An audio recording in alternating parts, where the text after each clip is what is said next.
Dear friends, Vanakkam. Hearty welcome from Vasuki Amalraj. Hope all are well and good. Friends last Sunday நம்ம வீட்டில் என்ன lunch பண்ணோம் அப்படிங்கிறத பார்க்கலாம். லாஸ்ட் சண்டே நம்ம வீட்டில் சிக்கன் கறியும் ஈரல் ஃப்ரையும் பண்ணணும். இந்த வீடியோவில் நாம் சிம்பிளாக எப்படி சிக்கன் கறி வைக்கலாம் அப்படின்னு பார்க்கலாம். நம்ம ஃபஸ்ட்டு கறி குழம்புக்கு இந்த அளவுக்கு தேங்காய், அதாவது ஒரு 1.5 சில்லு அளவுக்கு தேங்காய், அப்புறமா ஒரு 7-8 கேஷ்யூ நட்ஸ் கொஞ்சம் எடுத்துக்கலாம். நமக்கு எந்த அளவுக்கு கிரேவியாக வேணும்னு நினைக்கிறோமோ அந்தளவுக்கு எடுத்துக்கலாம். நெக்ஸ்ட்டு கொஞ்சமாக ஒரு 1/2 டீஸ்பூன் அல்லது 1/4 டீஸ்பூன் அளவுக்கு கசகசா எடுத்துகிட்டு இதை கொஞ்சம் நேரம் ஊற வச்சுக்கலாம். நம்ம மற்ற வேலையெல்லாம் முடிச்சுட்டு கடைசியாக நம்ம இதை அரைச்சிக்கலாம். ஸோ இந்த இதெல்லாம் அரைக்க போகிறேன், அதனால் அதை அப்படியே க்ளோஸ் பண்ணி வச்சுக்கலாம்.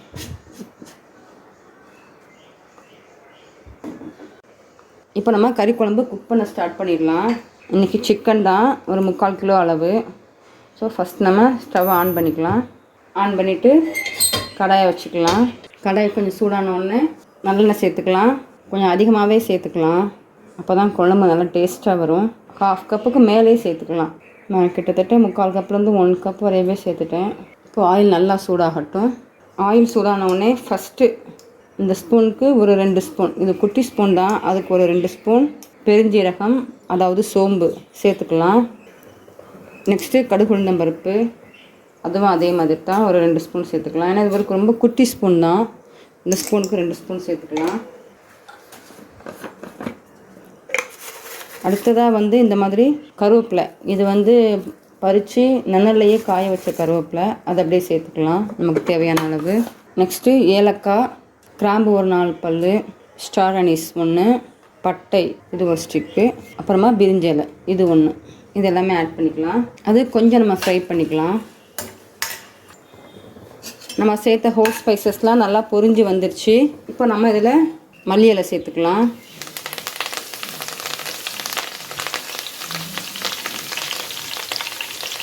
நெக்ஸ்ட்டு முழு பச்சை மிளகாய் 2 சேர்த்துருக்கேன் நான். இது ஆக்சுவலி காரம் வராது, இந்த பச்சை மிளகாய் ஸ்மெல் மட்டும்தான் கிடைக்கும் நமக்கு. ஸோ அது ஒரு 2 போட்டால் அதையும் நல்லா நம்ம லைட்டாக வதக்கிக்கலாம். அதுவும் நல்லா நாம் ஆனியன் சேர்த்துக்கலாம். நல்லா நிறையாவே சேர்த்துக்கலாம், அப்போ தான் நல்லா குழம்பு நல்லா டேஸ்ட்டாக இருக்கும். அதுவும் சின்ன வெங்காயம் தான் சேர்க்கணும். இதுக்கு பல்லாரி வெங்காயம் நல்லா இருக்காது, சின்ன வெங்காயம் தான் டேஸ்ட் நல்லாயிருக்கும். ஸோ அது நல்லா சேர்த்துட்டு நல்லா கிண்டி விட்டுக்கணும். வெங்காயம் சேர்த்த உடனேயே நான் மஞ்சள் சேர்த்துருவேன். மஞ்சள் கூடவே பிளாக் பெப்பர் பவுடர், அப்புறமா சால்ட்டு, நமக்கு குழம்புக்கு தேவையான சால்ட்டு சேர்த்துக்கலாம். இப்போ நல்லா கிண்டி விட்டுடலாம். இது நம்ம ஹை ஃப்ளேமில் குக் பண்ணக்கூடாது, லோ ஃப்ளேமில் தான் குக் பண்ணணும். அதுவும் க்ளோஸ் பண்ணி குக் பண்ணால் ரொம்ப சூப்பராக வரும். ஸோ லோ ஃப்ளேமில் க்ளோஸ் பண்ணி குக் பண்ணிக்கலாம். இந்த வெங்காயம் நல்லா வதங்கி வர்றது வரையே குக் பண்ணணும்.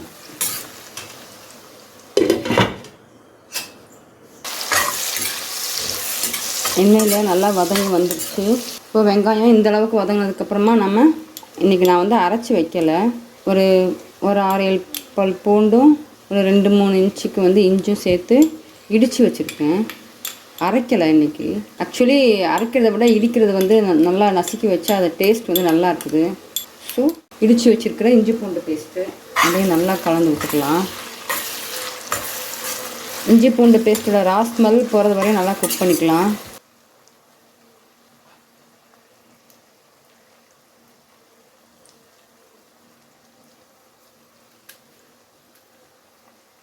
க்ளோஸ் பண்ணி இஞ்சி பூண்டு பேஸ்ட்டோட ஸ்மெல்லும் போயிடுச்சு.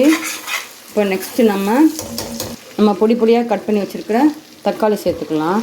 நான் ஒரே ஒரு மீடியம் சைஸ் தக்காளி தான் சேர்த்துருக்கேன். தக்காளி அதிகமாக இருந்தாலும் தக்காளி டேஸ்ட் நம்ம குழம்போட டேஸ்ட்டை மாற்றிடும். ஸோ ஒரே ஒரு மீடியம் சைஸ் தக்காளி. இப்போ இதுவும் நல்லா மசிஞ்சு வர்றது வரைய குக் பண்ணிக்கலாம். தக்காளி நல்லா மசிஞ்சு வரணும். வெங்காயம் தக்காளி நல்லா மசிஞ்சு வந்தால் தான் நம்ம குழம்பு நல்லா டேஸ்ட்டாக இருக்கும்.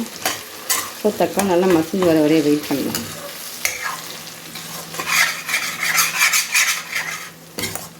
இந்த இஞ்சி பூண்டு பேஸ்ட்டு போட்டது இப்படி அப்படியே அடிச்சு வச்சுருக்கோம். அது நோ ப்ராப்ளம். நம்ம அது லைட்டாக அப்படியே சுட்டோன்னா வந்துடும். நெக்ஸ்ட்டு நம்ம மசால் பொடி சேர்த்துடலாம். ஃபஸ்ட்டு வந்து கரம் மசால் பொடி. இது வந்து இந்த டீஸ்பூன், இந்த ஸ்பூனுக்கு ஒரு 2 ஸ்பூன். நெக்ஸ்ட்டு சிக்கன் மசாலா, அதுவும் அதே மாதிரி இந்த குட்டி ஸ்பூனுக்கு 2 ஸ்பூன் சேர்த்துக்கலாம். நெக்ஸ்ட்டு நம்ம வீட்டில் அரைச்சிருக்கிற குழம்பு மிளகாய்த்தூள் இந்த அளவுக்கு எடுத்து ஒரு 2 ஸ்பூன் சேர்த்துக்கலாம். உரப்பு அதிகமாக வேணும், இன்னும் கொஞ்சம் கூட இருக்கலாம் இருந்ததுன்னா எக்ஸ்ட்ராவாக ஒரு அரை ஸ்பூன் மட்டும் சேர்த்துக்கலாம். இப்போ இதையும் நல்லா கிண்டி விட்டுக்கலாம். கூடவே கலருக்காக கொஞ்சமாக காஷ்மீரி சில்லி சேர்த்துக்கலாம். இந்த பவுடர்ஸுமே நமக்கு இந்த எண்ணெயிலே நல்லா குக் ஆகி வரும். இந்த எண்ணெய் பிரிஞ்சு வரைய நம்ம இதை நல்லா குக் பண்ணிக்கலாம். லிட்டு நல்லா க்ளோஸ் பண்ணி வச்சு கொஞ்சம் நேரம் குக்காக விட்டுடலாம். இன்னும் நல்லா பிரிஞ்சு வர ஆரம்பிச்சிச்சு. இன்னும் ஒரே ஒரு நிமிஷம் நம்ம வெயிட் பண்ணிடலாம். இதுக்கிடையில் நம்ம ஏற்கனவே ஊற வச்சு வச்சுருந்தோம்ல தேங்காய், முந்திரி பருப்பு, அப்புறம் கசகசா, இந்த 3ஐயுமே இப்போ நம்ம அரைச்சிட்டு வந்துடலாம். ஒரு நல்லா ஃபைன் பேஸ்ட்டாக தான் அரைக்கணும். அப்போ தான் நமக்கு கிரேவி நல்லா கிடைக்கும். இதை இப்போ நம்ம அரைச்சிட்டு வந்துடலாம். இப்போ நம்மளுடைய தேங்காய் பேஸ்ட்டு ரெடி ஆகிட்டு, இந்த நம்ம மசாலாக்களும் நல்லா எண்ணெய் பிரிய வெந்து வந்துருச்சு. இப்போ நம்ம இதில் நம்ம க்ளீன் பண்ணி வச்சுருக்கத கறியை சேர்த்துக்கலாம். சிக்கன் பீசஸ் சேர்த்துக்கலாம்.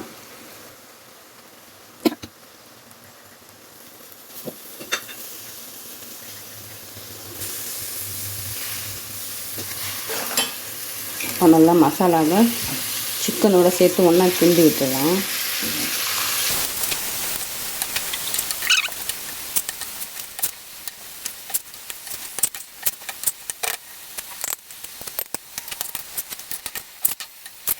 இப்போ நம்ம லிட்டை க்ளோஸ் பண்ணி இந்த மசாலாவில் சிக்கன் கொஞ்சம் வேகிறதுக்காக விடுவோம். அப்போ தான் இந்த மசாலா வந்து சிக்கனில் இறங்கும், நல்லா இறங்கும். இப்போது ரொம்ப கொஞ்சமாக தண்ணி சேர்த்துக்கலாம். இப்போ கொஞ்சம் நேரம் நல்லா மூடி வச்சுக்கலாம். இப்போ நல்லா எண்ணெய் பிரிஞ்சு வந்திருக்கு. இப்போ நல்லா நம்ம கிளறி விட்டுட்டு நம்ம ரெடி பண்ணி வச்சுருக்கிற தேங்காய், கேஷ்யூ, அப்புறமா கசகசா இந்த பேஸ்ட்டு இது கூட சேர்த்துக்கலாம். இந்த இதை அரைச்சதை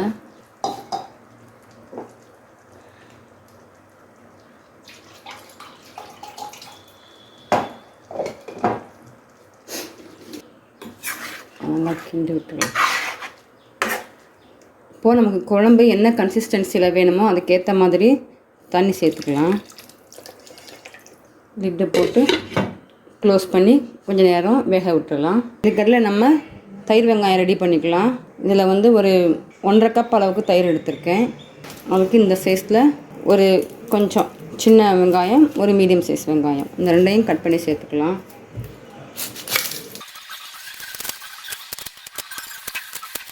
தயிர் வெங்காயம் வந்து நீளமாக போடுறத விட இந்த மாதிரி குட்டி குட்டியாக நம்ம கட் பண்ணி போட்டோம்னா நமக்கு வேலையும் ஈஸியாக இருக்கும். அதோட நம்ம எடுத்து சாப்பிட்றப்பவும் நல்லா வசதியாக இருக்கும். ஸோ நீங்கள் இந்த மாதிரி ட்ரை பண்ணது இல்லைன்னா ஒரு தடவை ட்ரை பண்ணி பாருங்கள். இது நல்லாயிருக்கும். எடுத்து சாப்பிட்றப்ப நமக்கு ரொம்ப வசதியாக இருக்கும். இப்போ இதை அப்படியே தயிர் கூட சேர்த்துடலாம். நெக்ஸ்ட்டு 2 பச்சை மிளகாய்,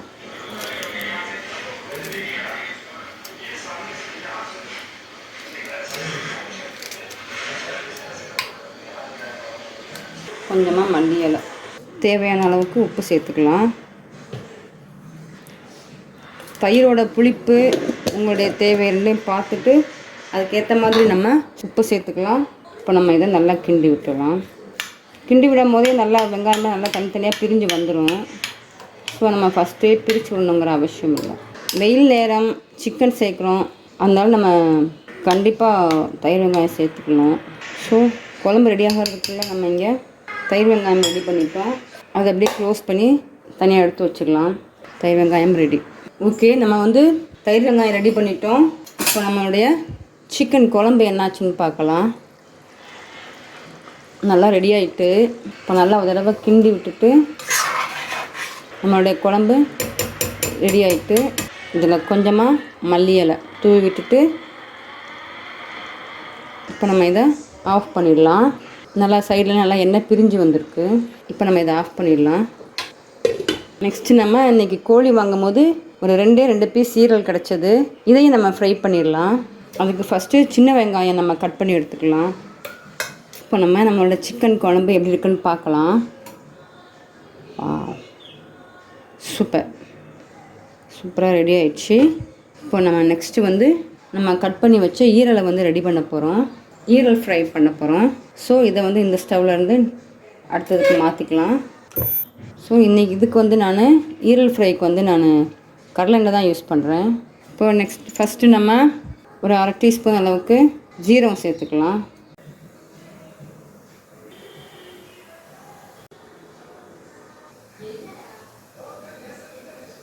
ஜீரகம் நல்லா பொரிஞ்சிருச்சு.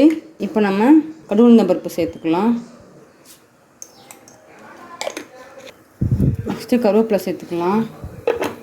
நெக்ஸ்ட்டு நம்ம கட் பண்ணி வச்சுருக்கிற சின்ன வெங்காயம் சேர்த்துக்கலாம். சின்ன வெங்காயம் தான் நல்லாயிருக்கும்.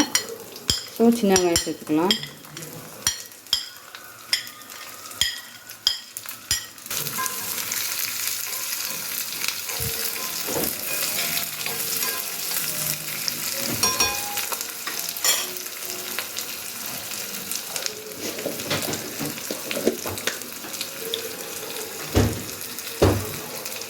தேவையான உப்பு சேர்த்துக்கலாம். கொஞ்சமாக மஞ்சள் பொடி சேர்த்துக்கலாம். நல்லா கிண்டி விட்டுக்கலாம்.